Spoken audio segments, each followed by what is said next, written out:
What is up, dudes? So this is the Hunter's Fate 1. A lot of people has been hating on this, but this is actually pretty good.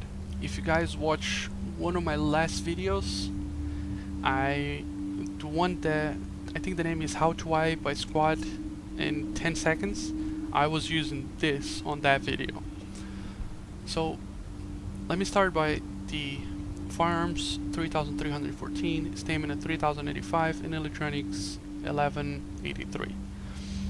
I only have 11,000 skill power, and I will explain you why just this. So what I'm using is counter pulse and smart cover. Now why counter pulse? Because like I said on my main video, this one, the tactical scanner, is, in my opinion, is now useless because everyone in the dark zone has the scrambler, the counter pulse.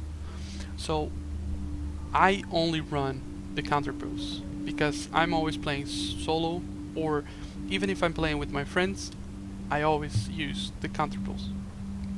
And this one, I use this mark cover because most of the time when I'm playing and everyone that's behind the cover and shoot the hostiles,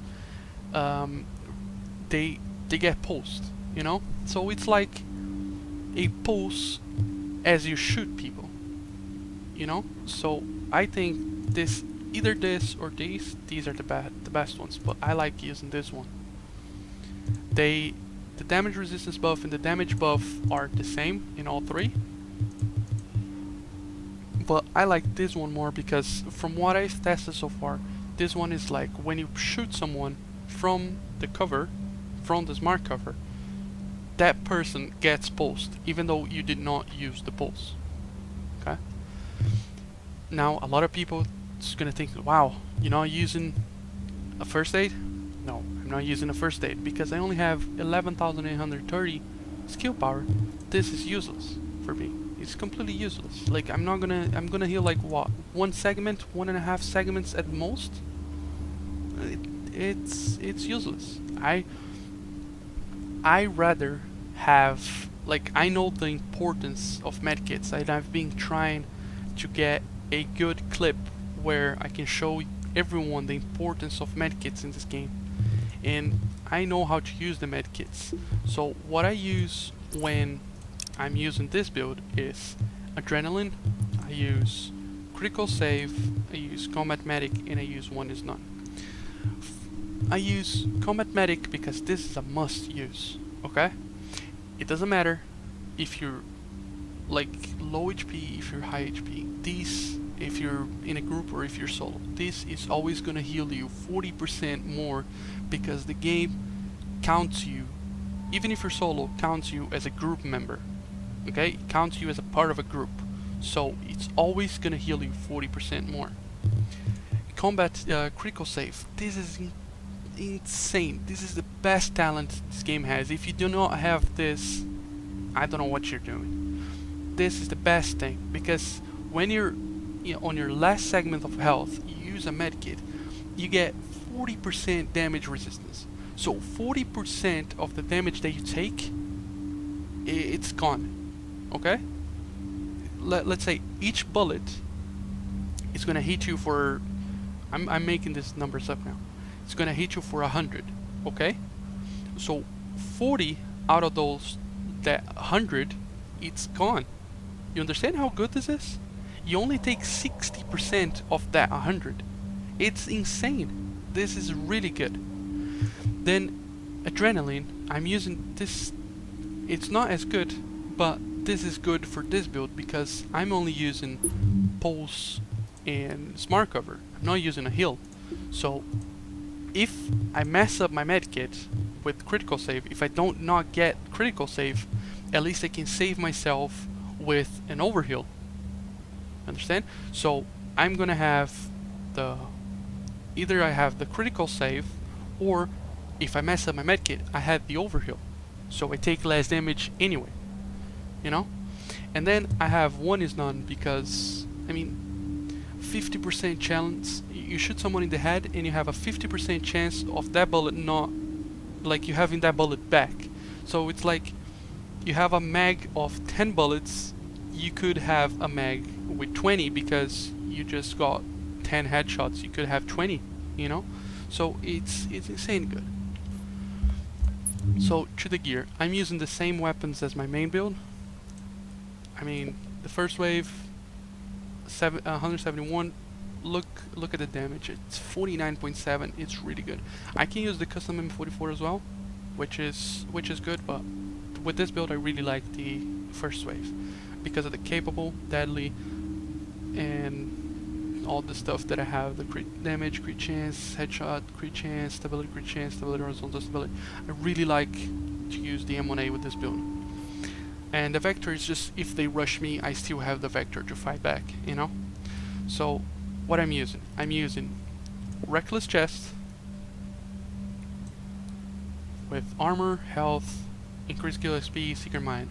Obviously, increased kill XP is either this or ammo capacity, so it doesn't really matter. Seeker Mine, explosion radius, I would like this differently, but I rolled the stamina because it was the best that I got. The mask has good stats here. It has burn resistance, which doesn't matter for me, and I could have rolled one of the mod slots to get skill power or something else, but I rather have the 2 mod slots for this build. And it has mark cover duration, and I'm using firearms with armor. Knee pads, really good stats on it too. I have 17 critical hit damage. Here I would like bleed resistance maybe or something like that, but still good. Pulse-scope crit hit damage as well, it's still really good. And I'm using firearms with armor. Backpack, really good roll on firearms as well. Armor, bleed resistance, pulse critical hit damage, support station duration. Not perfect, but pretty good. And I'm using firearms with crit chance. Here, I'm using the crit chance here. It's not because I need the crit chance. I wanted firearms. I did not need armor anymore. And it's only one mod. And one mod I'm gonna get what? 1,500-ish skill power? Is still not gonna make a difference for me here. So I rather have the crit chance because I'm not using a heal anyway. So I'd rather have this. Savage gloves. I'm using 618 firearms, Savage with marksman rifle damage, crit chance, crit damage, blitz shield damage. This is bad, but it came I think with pistol damage or something, and I rolled this, so still pretty good. And the holster, it has 6 stats, really 6 stats with pulse critical hit damage and a mod slot, which I have firearms with armor. It's really good. So show here. I have 30%, this is on the sniper by the way, 30% plus a 14 from the Savage, that's already 44, plus the pulse and the smart cover, 60%, 161, 193, it's very good. Okay, so survivability, I have 90,740 health with 75% armor. Again, this is bugged, obviously. But exotic damage resilience, again, 0%, bleed resistance 13. If I could work on this build, I would bleed resistance. Just like all my builds. Like, the sticky bomb, it's easily countered by anything. It's so many things that can counter the sticky bomb, so many. The only way for you to kill people with a sticky bomb, especially when you're playing by yourself, is you gotta get one of those segments of health out, and then you shoot your sticky bomb, and you still gotta have to hit a really good sticky bomb. If you get a laggy server or anything and you're playing with a sticky bomb, you're gonna have a real bad time because it's not easy. Okay, it seems easy, but it is not that easy. So yeah, I would work on the exotic damage and the bleed mostly, but it is still, for a sniper build with 3,314 firearms, I have 90, almost 96,000 health with armor cap, and I deal a lot of damage. A lot of damage. Okay? Do not roll this Hunter's Faith out. This is really, really nice. And another thing is, I tested this with Wits. Okay? So, he had this on, and I was shooting him with my custom M44. My big crits is around 100,000 to a player. And when I crit, the big crits on him, I would only crit for 60,000. Okay? So that's less 40,000 on a player, not even a mob. That's 40,000 damage on a player, less damage on a player. This thing is incredibly good for snipers battles. It's insanely good. Do not think that this thing is bad. This is really, really good. So this is it for Hunter's Fate. I'll see you guys on the next video.